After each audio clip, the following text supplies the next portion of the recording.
Hello, Reformers, and welcome back to Perisno. Now, when we left off, we had just defended against an almighty siege at Volderberg, and we are now going to be heading on and pursuing these two vassals and eliminating them as quickly as we can. Lord Marcus is patrolling around Volderberg as well. Hopefully he is going to be within the vicinity to head these guys off, maybe.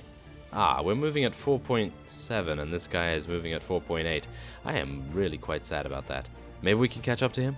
Maybe? The Valahir clan fellow was actually looking to intercept that guy as well, but unfortunately it appears as though he will escape and get into Selezk Castle. That is very unfortunate, isn't it? Yes. Okay. Well, what else can we do right here? Well, I did have the initial plan to go over to Ahun Castle once again and take it, but we also have something going on here. No, it is just a patrol and a vassal from the Valahir clan doing its thing, so we're just going to be heading onward. Now, unfortunately, there's no ransom broker at Volderberg, so hopefully there will be one at Murdenhall, because of course we do want to be able to sell our prisoners, and there is, wow, right in front of us, so I cannot miss it this time. I want to sell all the prisoners for 26,000, thank you very much. That will cover next week's wages, I do believe. And let's see what else we have going on here. Not much. Ooh, Remus. Oh, hello. Can you finish your story? Wait a minute. I think we've actually already done this, haven't we? Roaming through the misty forests of the Redwood Nation, traversing the dry deserts of Drahara, meeting lords and ladies for employment. It was amazing and exhilarating. We won battle after battle, always fulfilling whatever tasks the lords of Perisno set upon us. More soldiers, experienced veterans, joined us. The feeling of fabulous wealth and glory. There are no words to describe it. Lupus even found an old abandoned fort. We used it as a base of operations, and with our newfound wealth we had turned it into a fortress to rival that of any lords. I do believe we have actually, yes, we have actually seen all of this, unfortunately enough, but yes. That was a magnificent story, I do believe. Yes, very, very nice indeed. And we are going to be moving onward here. We have sold that, so we just need to sell a couple of pieces of loot, and then we'll be heading onward to our rightful destiny, which is, of course, Ahun Castle. It is about time that we actually eliminate that particular target, in my opinion. It's been way too long before we've had an opportunity to take it. Well, the last episode we tried, but obviously failed because Volderberg came under siege. So, we can head on to Dramug or Ahun Castle. I think Dramug might actually be an idea if there aren't too many vassals stationed here. Then I think we should have a good chance. But of course, we are still somewhat injured from the siege defense. But I'm hoping that if we are able to very quickly and efficiently attack them, they may not have an opportunity to, well, recover their forces as much as they otherwise would be able to. Okay, so Princess Burgett is actually here. A little bit problematic if she has unique units, which I think she does. She has 23, I think, of the unique units, so let's just see. Well, it is a ladder castle, and the other one is a siege tower, so I'm going to see what we can do about these ladders and see if we can actually get this going. Maybe? It appears as though it is working. Lord Shijin is engaging Lord Ragnar's party as well, so let us keep our fingers crossed for that guy. Hopefully he will prevail in combat. And now, we will lead our soldiers in an assault against Dramug Castle's walls, and we will see, oh my. Okay, this is a somewhat unique tile set, unique layout, whatever you want to call it, and we are going to have a couple of issues here, maybe. Maybe some major issues? Or maybe some difficulties in general. Maybe that would be the case. Well, we will see. I'm quite worried. I got to say, I am a little worried. Although we do have Tauranian hackers. How can we say no to Tauranian hackers when they are just literally wearing a tunic and a huge two-handed sword? Well, they are very brave, aren't they? Incredibly brave. Antiope is doing just as she does, and that is, of course, to eliminate and assassinate enemy units as efficiently as we would like her to. Of course, Silavethiel is also joining the party in that regard as well, and it appears as though we will have to walk the walk of death. We are slowly, very slowly moving towards the walls, and it appears as though we may actually make it there without losing any units? Is this reality, or is this just fantasy? I'm not entirely sure. It is medieval fantasy, but, of course, we are going to quote songs and move in to the castle. Let us just see where we need to head to next. I do believe we need to head upstairs, hopefully get onto the battlements immediately. Come on, let's go. Yes.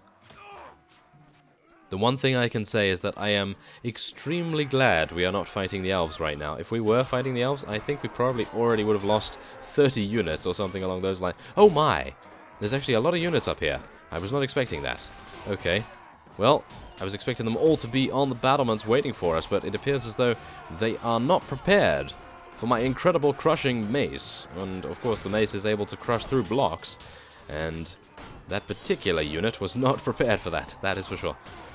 Whenever I say, you are not prepared, it always reminds me of Illidan Stormrage, but yes.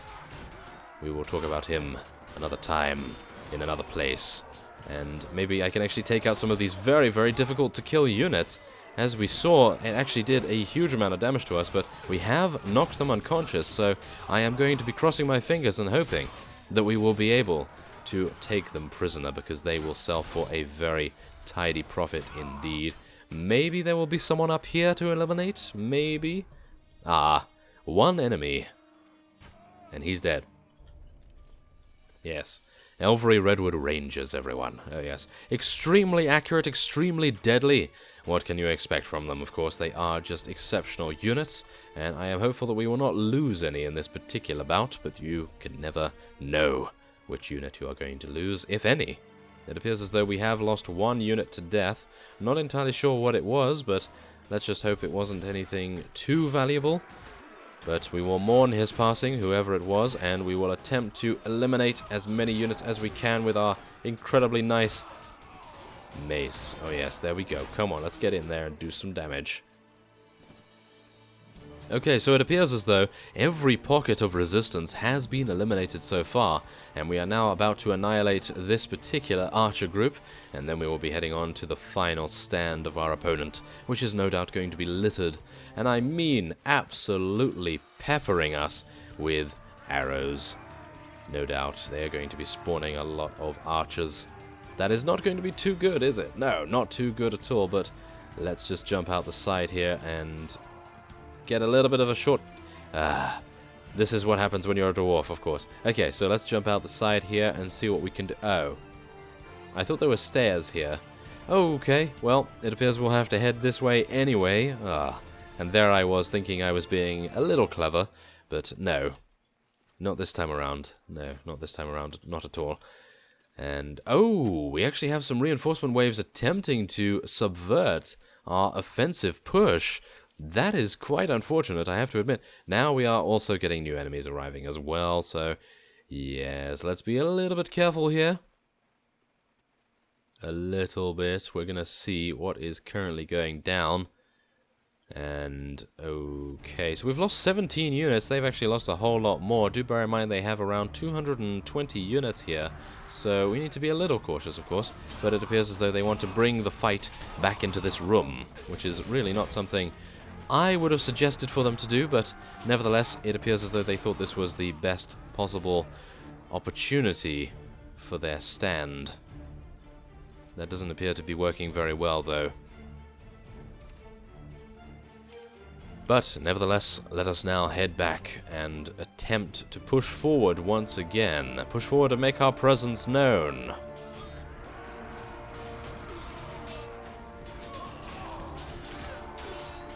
And now we will just eliminate some more of these very, very powerful units. Oh no! Whoa, that guy has a very large two-handed axe. We need to be very, very careful of him.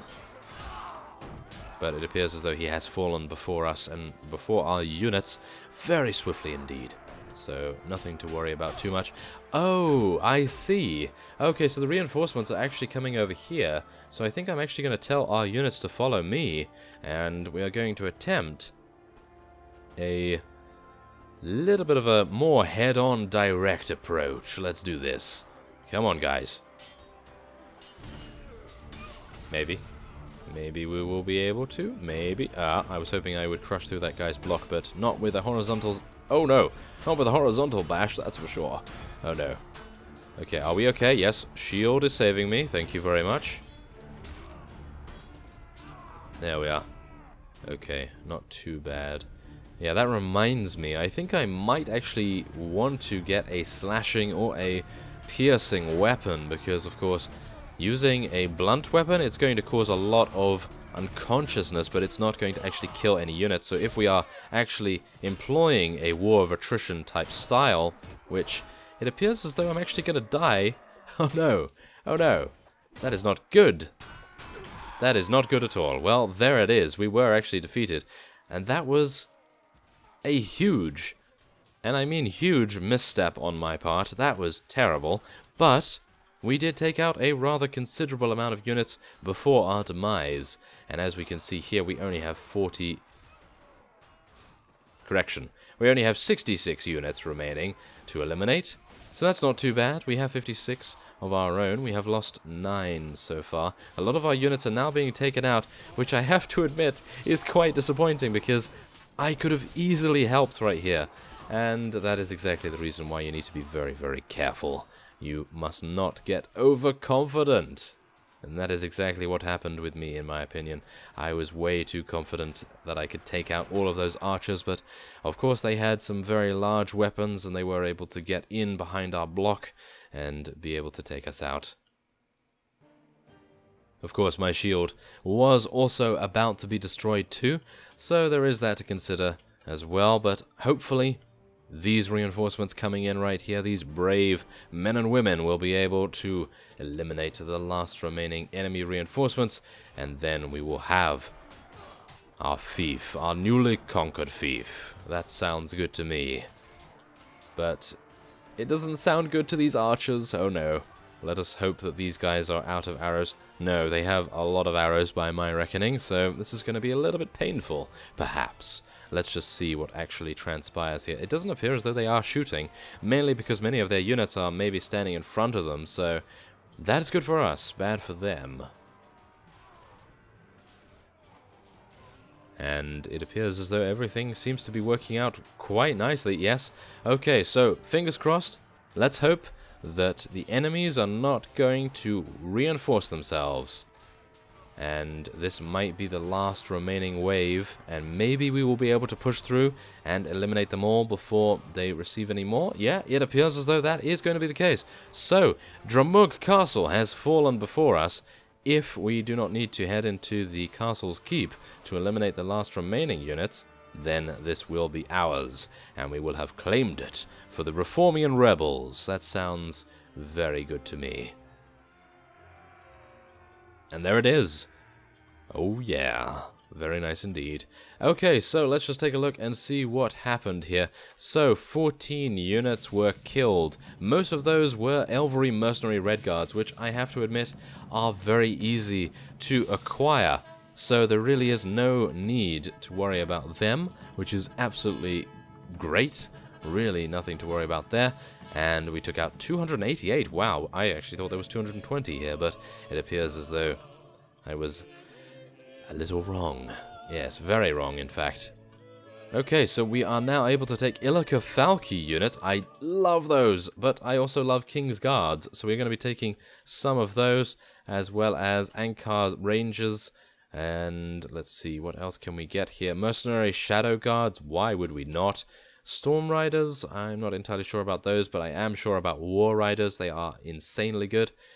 And we are also going to be taking Illica Falchi Rangers and Knights. And now we have one space. And we will take a Wolf Constable who is actually riding a wolf. Very nice indeed to see that. So, now, for the incredible task of looting all of these prisoners, this is going to take a while. isn't it? Is this going to take a while? I have no idea, but we are going to be able to sell all of these to the ransom broker at Murdenhall. Hopefully we'll be able to head on there incredibly quickly. And there it is, 81 prisoners were able to be taken from that. Very good. And we will now be heading onwards. So we have 210,000, actually, 210,000 in our inventory right now. Oh, this is unfortunate, isn't it? I really do not want to... I don't want to take any more because I feel like I'm getting way too much tax inefficiency, so it's really causing us a great deal of distress right now. I think I'm actually going to give this to Shi Jin, because even though Marcus has always been an incredible vassal, I feel as though giving it to Shi Jin, considering he's now in battle with one of our opponents, it is probably a good idea to reward him for being so active on the aggression. That sounds like a very good idea to me. And so, and he's also accompanying Lord Marcus's party, so he is being very, very good indeed. And there it is. Dramug Castle has been conquered. And now I think we may actually want to scout out Radigir Castle and take a look and see what's going on there. A medium-sized group of enemies was spotted near Murdenhall, which I assume is Lord Singvar. Maybe we will do our best to catch up to him, or maybe it was Baron Oscar, who knows. But, you chance upon a fight between a group of bandits and merchants. The merchants seem to be losing, and once they see you, plead for your help. Well, we're going to be helping no, we're not going to be helping the bandits. We'll kill all the bandits, of course. We gain some honor, and we get 100 orums as well. Really not necessary, of course, but that is a rather nice real-time event for early on in the game, if you so desire it. And so, let's just see here, 3 and 2.9, so he's going to easily make it in there, unfortunately enough. And that is just heavily defended. Never going to be taking that anytime soon, but we're going to be heading back to Murdenhall anyway, because of course, we do need to sell our prisoners, and hopefully that small detour that we took is not going to cause us to lose the ransom broker's location. No, he is still here. Thank you very much. Yes. And there it is, 20,000. Wow, that is just insane. Very, very nice indeed. And there's Remus still, and a book merchant. Should we? No, I will not be buying any books. Not this time around, anyway. So let's just take a look. No more food here yet. So it appears as though I will need to head down to Galway, and then maybe head on to Ahun Castle. Or head up to Volderburg, buy some food, and then head on to Slesk Castle. But Slesk Castle, I'm pretty sure if we were to go and scout it right now, is going to be very heavily defended. So let us just take a look, and we'll see if that is indeed the case. Hey, look, a Falki. Whoa, they are doing an incredible job, as you can see here. 100 prisoners. Now that is very impressive, if I do say so myself. Oh! And it appears as though Lord Urubay has renounced his allegiance to the Draharan forces and joined the Reformian rebellion. Very nice indeed. So this appears to be something that we may indeed want to go for. They have 101 prisoners, so even if we lose 50, or even if we lose 100, we still have a very, very powerful army to continue our sieging. And indeed our defense of our lands, considering we are at war against so many units. So we are going to be heading onward. We're going to try to act like we are not going to be taking Slesk Castle. And there is Zeladek, the Chosen One. I'm pretty sure he is not going to be attacking us any further, which is really, really very nice. Although we would probably be able to take him on. He only has 273, but most of them are Illikafalki units, and as we know, they are very powerful indeed. So, let us move on to Volderburg. Galway has now been besieged. I made a mistake then. It appears as though my tactical decision-making was a little flawed, because I should have headed down to Galway instead of heading up to Volderburg. Well, I think we will probably have enough opportunity to head down there and maybe get there in time. And as it stands, Volderburg has not reimbursed their food anyway, so it appears as though I will be ending this episode off here, and next time on Perisno, we are going to be heading down to Galway and hopefully defending it from the forces of evil, the forces of Macavia, of course. And so, I thank you very much for watching, and I will see you next time.